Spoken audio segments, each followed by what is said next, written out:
Charlotte Viala, effectivement, comme Bénédicte le disait, je suis référente cyber et je couvre une zone allant de Bordeaux à Périgueux en passant par Pau et Bayonne pour Enedis. Je vais laisser mon collègue Sébastien vous présenter, se présenter également. Simplement pour vous dire que si on intervient aujourd'hui auprès de vous, c'est pour partager finalement la démarche que l'on a mis en place au sein d'Enedis, mais de manière totalement modeste. On sait très bien qu'on a encore beaucoup de chemin à parcourir et on en parlera aussi en fin de présentation.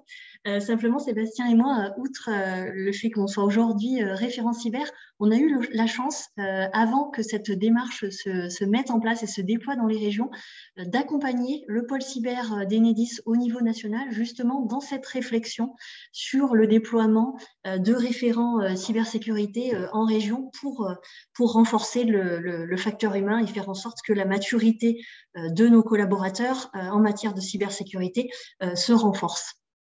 Je te laisse la parole, Sébastien. Voilà, merci Charlotte. Donc, bonjour à tous, donc Sébastien Pochon. Donc, moi, je suis actuellement référent cybersécurité sur Auvergne et Limousin. Et donc, j'étais auparavant au pôle cyber en charge du projet de déploiement de la cybersécurité dans les régions. Ce que je vous propose en introduction, c'est peut-être d'expliquer ce qu'est Enedis. Donc, Enedis, c'est le gestionnaire de référence du réseau de distribution d'électricité. Et donc, on est l'interface entre le réseau de transport et auparavant, essentiellement, les clients.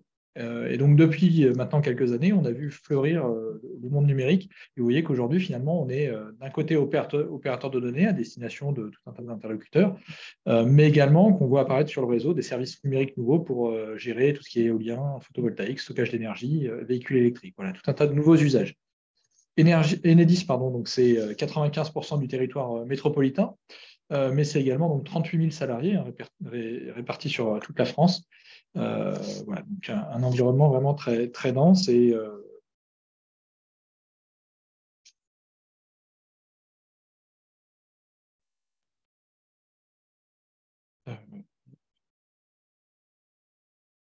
oui, donc j'enchaîne sur la.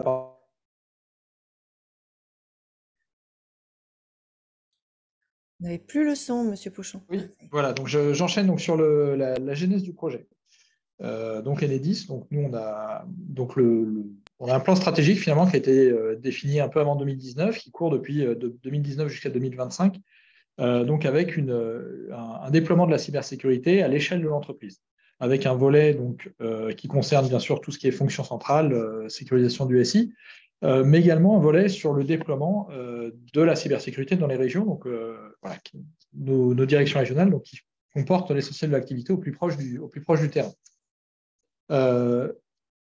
Cette activité au plus proche du terrain, elle se renforce par différentes étapes. Donc, tout d'abord, l'objectif initial, c'était d'ancrer la cybersécurité dans les territoires. L'objectif étant, dans ce modèle-là, de toucher tous les acteurs, des collaborateurs administratifs, opérationnels, des sous-traitants, des prestataires, des parties prenantes externes. Voilà, on est vraiment sur l'ensemble de la typologie et pas forcément des personnes du monde de l'IT. Un deuxième objectif qui était donc de faire naître puis faire vivre la culture de la sécurité dans le numérique. Voilà, l'idée c'était vraiment de s'ancrer dans la durée, de maintenir cette sécurité. Donc un troisième point qui était d'anticiper les contrats de concession de demain. Donc Enedis, on est sur un modèle concessif avec les collectivités. Et donc l'idée est vraiment de faire de cette cybersécurité finalement un moteur de croissance globale pour l'ensemble des interlocuteurs. Donc, c'est de renforcer bien sûr la sécurité du SI, mais pas seulement. L'idée, c'était vraiment d'en profiter pour adresser également tous les enjeux de conformité, de sécurité réelle, y compris de la sécurité physique, de répondre à la menace, et de décider donc pragmatiquement. Un autre objectif qui était donc de déployer la cybersécurité au plus près du terrain, notamment pour identifier les risques réels. On avait une vision nationale, mais on avait besoin d'un complément local. Et donc développer une cybersécurité au service du terrain et orienté utilisateur. Voilà, le principe est bien d'accompagner l'utilisateur, d'accompagner nos différentes activités dans leur réalisation quotidienne. Et donc, on a également des enjeux spécifiques aux régions qui sont vraiment portés par les régions, notamment le fait d'avoir été désigné donc opérateur de services essentiels. avec des systèmes d'information essentiels qui sont gérés par les régions. Donc, on a besoin de relais locaux pour ce périmètre-là. Également de maîtriser des risques au périmètre des régions, puisqu'on avait un volet innovation avec du Shadow IT assez important. Également d'avoir une réactivité accrue. L'idée, c'est qu'on s'appuie sur un pôle cyber qui soit fort, mais également avec des personnes proches du terrain, capables d'apporter de la réaction en cas d'incident. Voilà. Donc tous ces éléments-là, qui étaient à la genèse quelque part de notre réflexion, avec donc un processus qu'on avait défini en trois étapes. Une première étape donc d'expérimentation pendant laquelle on s'est appuyé finalement sur des experts externes, des experts cyber, donc qui ont permis d'établir le diagnostic. Donc on a débuté cette étape en octobre 2019 jusqu'au mois d'avril à peu près sur un périmètre restreint. Et donc, de cette phase d'expérimentation, ça nous a permis de faire évoluer notre processus et de basculer sur une étape de généralisation qui a conduit donc jusqu'en janvier 2022 sur l'étape de pérennisation, donc là où on a mis en place notre cible. Donc ça, c'était la genèse initiale.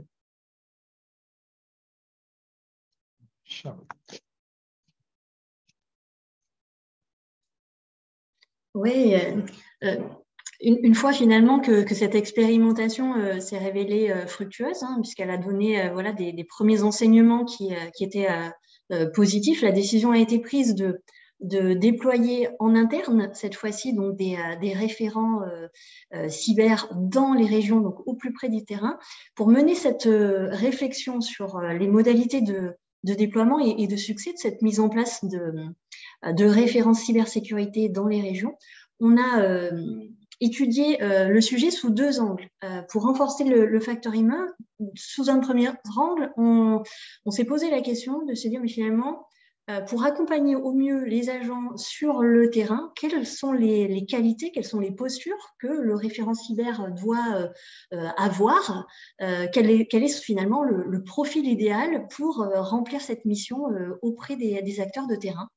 Et puis, dans un second temps, là aussi, pour bien prendre en compte le facteur humain, on a envisagé la prise en compte du facteur humain, le facteur humain du référent. C'est-à-dire quelles sont les conditions pour faire en sorte que le référent cyber en région soit vraiment une force et donc soit en capacité pleine et entière d'accompagner justement la maturité cyber des collaborateurs.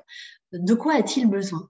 Alors, pour faire ce travail-là, le pôle cyber a adopté, comme je vous le disais en introduction, une démarche intéressante, c'est qu'il s'est fait accompagner par notre équipe de consultants internes au sein d'Enedis pour réaliser une mission justement sur la mise en place de cette gouvernance et ce déploiement des référents en région. Donc, ça a permis finalement de prendre aussi du recul, de faire évoluer peut-être le projet par rapport à ce qui était initialement envisagé dans l'équipe restreinte du pôle cyber, et notamment par le biais des interviews et du retour d'expérience qui ont permis de formaliser cette équipe de consultants finalement neutres vis-à-vis du projet initial du pôle cyber. Et cette mission était vraiment riche d'enseignements et a permis de faire émerger un profil ou des qualités qui seraient pertinentes pour le choix des futurs référents cyber. Donc, on s'est rendu compte avec les retours du terrain, puisque Sébastien vous le disait, l'intérêt c'était d'être user-centrique, vraiment basé sur les besoins.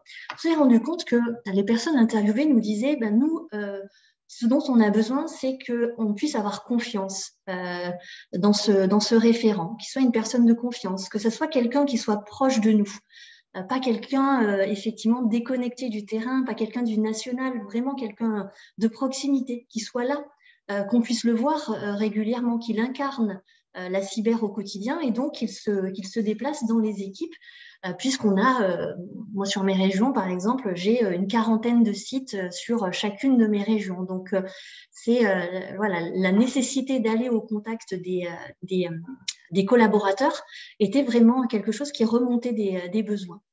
Et dans les besoins des personnes interviewées, ce qui nous est remonté aussi, c'est que elles souhaitaient, pour pouvoir être bien accompagnées et prendre bien en compte la cybersécurité dans leur quotidien, elles avaient besoin que le référent cyber connaisse leur métier, sache finalement quelle est la réalité du contexte des opérationnels au sein d'Enedis. Et donc, quelqu'un qui soit, qui soit déjà formé, qui ait déjà une expérience au sein d'Enedis et qui soit en capacité, non pas tant de parler en tant qu'expert et sachant, mais plutôt de vulgariser les concepts pour trouver des exemples très concrets qui s'appliquent aux métiers concernés. Donc, il fallait que ce référent, il parle le langage de l'entreprise et qu'il soit vraiment dans l'accompagnement.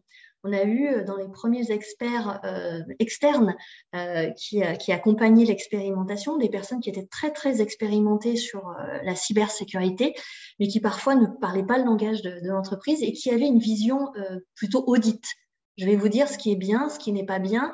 Je vais vous évaluer. Bien sûr, ça fait partie aussi de notre travail de faire ce diagnostic-là, mais nous, l'approche que l'on a adoptée, c'est vraiment celle de l'accompagnement. Pour que ça fonctionne, si vous postez dans une posture d'audit, c'est plus difficile de faire passer les messages. Et dernier point, les interlocuteurs aussi nous ont fait ce retour que pour que le référent soit vraiment proche, on a besoin qu'il soit intégré à la région. C'est-à-dire pas quelqu'un du national qui se déplace, mais vraiment quelqu'un qui fait partie des équipes. Ce sentiment d'appartenance était important aussi pour les collaborateurs, mais aussi d'ailleurs pour le référent cyber lorsqu'il est en poste. Donc finalement, tout ça nous a conduit à se dire que on avait plutôt intérêt à rechercher des profils expérimentés au sein de l'entreprise plutôt que des experts du domaine de la cybersécurité. Mais tout de même des personnes en capacité de porter ces messages cyber. Donc, des profils internes qui connaissent bien l'entreprise, on en avait plein. Par contre, des personnes qui connaissaient déjà les thèmes de la cybersécurité, nous, on est une entreprise historiquement de gestion du réseau, plutôt d'ingénieurs, des profils techniques, mais des experts, enfin des personnes ayant déjà des connaissances dans la cyber, on en avait assez peu. Donc, on a fait le choix de prendre des profils qui n'avaient du coup pas forcément cette connaissance initiale sur la cyber, mais qu'on a formé. Ça a vraiment fait partie des choses que l'on a mis en place pour que ces référents puissent exercer dans des bonnes conditions. C'est la formation initiale, donc vraiment une formation soutenue, qui était une formation dispensée par Orsys, qui s'est allée sur 3 mois et donc qui a duré 14 jours et qui était d'ailleurs un pan de la formation RSSI dispensée par Orsys pour donner toutes les bases de la culture cybersécurité. Ça, c'était un des premiers éléments qu'on a mis en place. La deuxième chose qu'on a mis en place pour que le référent soit le mieux à même de mettre en place ces actions, c'est de structurer le réseau des pairs, puisque Sébastien, vous l'avez évoqué, on est une douzaine de pionniers sur la cyber, donc à être répartis dans les régions. Donc, on est les seuls dans nos régions. Moi, j'ai plus de 2300 salariés avec lesquels je suis en lien et je suis seule sur mon domaine d'activité. Donc, c'était important que l'on puisse se fédérer entre nous pour justement éviter ce sentiment d'isolement et pouvoir se structurer en réseau et en entraide. Et puis de bénéficier aussi de l'appui d'experts du pôle cyber. Donc vraiment, on est en interface quotidienne avec le pôle cyber national qui a mis en place une animation qui nous est dédiée parce qu'effectivement, on n'a pas le niveau d'expertise, et sans doute on ne l'aura jamais, d'experts cyber dont c'est le métier depuis 15 ou 20 ans. Donc, on s'appuie sur des sachants et ça nous sécurise aussi et ça renforce notre crédibilité au quotidien auprès de nos collaborateurs. Pour structurer également notre réseau, on a fait le choix de mettre en place vraiment une gouvernance avec des rites et des rythmes très cadrés. C'est quelque chose là aussi qui est très sécurisant pour les référents, d'avoir des réunions hebdomadaires, d'avoir des ad hoc pour monter en compétences, d'avoir des plénières où on se retrouve, des choses qui permettent à tous d'avoir un cadre bien défini. C'était important aussi pour cette mise en place de ces pionniers référents. Et dans le même état d'esprit, on a formalisé les choses pour s'assurer que finalement le référent, une fois qu'il est en région, que ses missions soient bien définies, qu'elles soient connues de tout le monde, qu'elles soient validées, partagées. Puisque je vous le disais, par exemple, Sébastien comme moi, on est finalement en appui sur 2 régions différentes d'Enedis, donc 2 structures. Donc, il faut aussi pouvoir faire en sorte que tout le monde s'y retrouve et que chacun sache bien quelles sont les missions et comment elles sont définies. Je repasse le relais à Sébastien, justement, qui va vous détailler plus globalement ces missions. Sébastien, on ne t'entend pas, ton micro est coupé. Pardon. Donc, vous avez sur cette diapositive donc les activités aujourd'hui, donc fort finalement du retour qu'on a eu de cette mission d'accompagnement. Donc, on a évolué dans notre projet, vous l'avez compris. Et donc aujourd'hui, donc les références cybersécurité donc sont en place. Et donc nos missions sur nos régions respectives sont bien. Alors je n'irai pas dans le détail de ce qui est indiqué, mais voilà, de conseiller, vous l'avez compris, d'accompagner vraiment les équipes en local, de former. On a tout un volet sensibilisation et culturation à la cybersécurité qui est très important, avec une dynamique vraiment forte dans nos directions régionales de responsabilité. Un volet d'analyse qui est important, où finalement notre rôle, c'est d'établir un plan de gestion du risque qu'on met en visibilité du comité de direction. C'est une de nos responsabilités, c'est vraiment d'éclairer le comité de direction sur les risques cyber sur le périmètre de la direction régionale, et ainsi de pouvoir bâtir un plan d'action et suivre sur un plan d'action de couverture.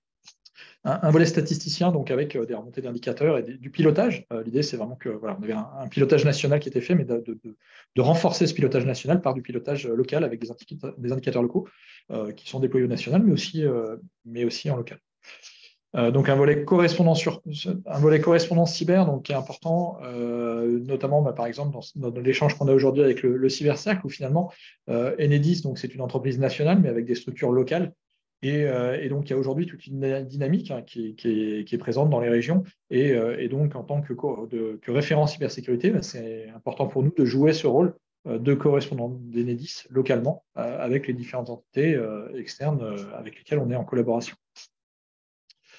Et donc là, plus en interne d'Enedis, donc un appui cyber, donc vous l'avez compris, en cas d'incident, et puis un pilotage de projet, puisque finalement, on bâtit de ce plan de risque un plan d'action cybersécurité de la direction régionale et qui derrière implique vraiment l'ensemble des parties prenantes de la direction régionale dans la montée en maturité cyber.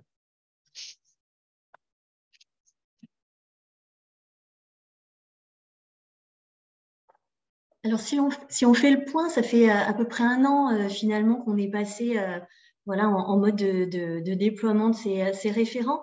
Donc, très modestement, mais pour vous partager les premières réflexions que l'on a avec ce recul sur on aura réussi si quoi. Finalement, donc on se dit que un des facteurs clés de succès, par exemple, c'est le fait d'être formé dans la durée. Je vous l'ai dit, on a eu une formation initiale importante et qui a été notre socle, mais la cybersécurité, c'est en constante évolution. Donc, on a besoin aussi de construire quelque chose dans la durée pour la montée en compétences des référents cyber. On fait le constat également que la cybersécurité, donc comme je vous le disais, finalement, on l'incarne, nous, dans les régions, mais on ne peut pas la porter seule. Et on a vraiment besoin qu'il y ait une dynamique sur ces sujets de cybersécurité, avec l'appui du national. Bien sûr, le pôle cyber est le premier sponsor de la culturation cyber dans les régions, mais aussi que nos instances de direction locales insufflent cette dynamique-là pour que nos actions, nos interventions portent aussi leurs fruits auprès des équipes, puisque la cybersécurité, la difficulté, c'est que généralement pour les utilisateurs, c'est assez transparent. Finalement, ça fait pas partie de leurs indicateurs, ça fait pas partie de leurs activités du quotidien. Donc, pour aborder ce sujet, il faut aussi que le management insuffle le fait que c'est très important aujourd'hui et que c'est crucial. Donc, on a besoin de cet appui dans la durée. Et puis aussi, on a aussi, pour compléter la boucle, finalement, il y a bien sûr les régions, mais on a aussi beaucoup d'entités métiers nationales. Et il faut qu'avec nos interlocuteurs métiers nationaux, on puisse aussi parler ce même langage de la cyber. Et donc, c'est en cours au sein d'Enedis, le déploiement en miroir de personnes en charge de la cybersécurité dans les métiers au niveau national. Donc, ça va nous permettre, là aussi, d'interagir avec l'ensemble des interlocuteurs et de parler le même langage. Et puis, finalement, même si on est 25 régions et 12 référents cyber, ou même un petit peu plus aujourd'hui, chaque région est spécifique, bien entendu, mais pourtant, il y a beaucoup de synergies à créer.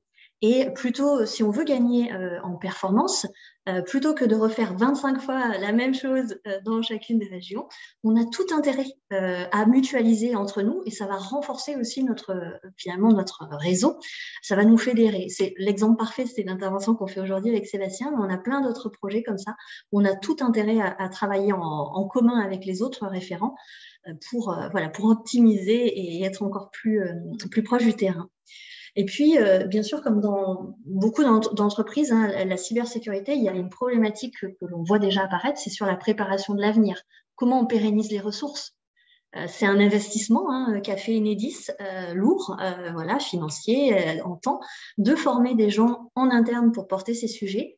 La question qui se pose, c'est dans 3, dans 5 ans, est-ce que ces ressources seront toujours là? Quel avenir pour elles? Comment, dans une entreprise où les parcours professionnels sont habituellement plutôt axés sur la technique, comment est-ce que sur cette filière-là, on crée aussi des parcours qui soient intéressants, qui donnent aussi envie d'y rester, qui permettent d'y rester? Donc, comment on les valorise au sein d'une carrière? Parce que vous savez, au sein d'Enedis, beaucoup de salariés font 40 ans de carrière au sein de l'entreprise. Donc, comment on fait en sorte que toutes ces choses que l'on a appris en tant que référent cyber ne se perdent pas dans 3 ans si on change de poste. Et puis, dernier plan de succès, on a effectivement un axe de travail avec les parties prenantes externes, comme aujourd'hui avec vous, avec le campus cyber Nouvelle-Aquitaine qui vient de se créer. On aura réussi, Enedis, c'est vraiment une entreprise qui est très proche des territoires, ça fait partie de son ADN. Mais sur cet aspect-là, sur la cyber, il faut qu'on puisse développer cet axe-là avec les parties prenantes. On y a tout intérêt, bien entendu, puisque, comme vous le disiez, Sébastien, on est une entreprise OSE, donc on a des enjeux stratégiques très forts. Donc ça fera partie des points aussi, si dans 3 ou 5 ans, quand on fera le REX, on a réussi à faire ça.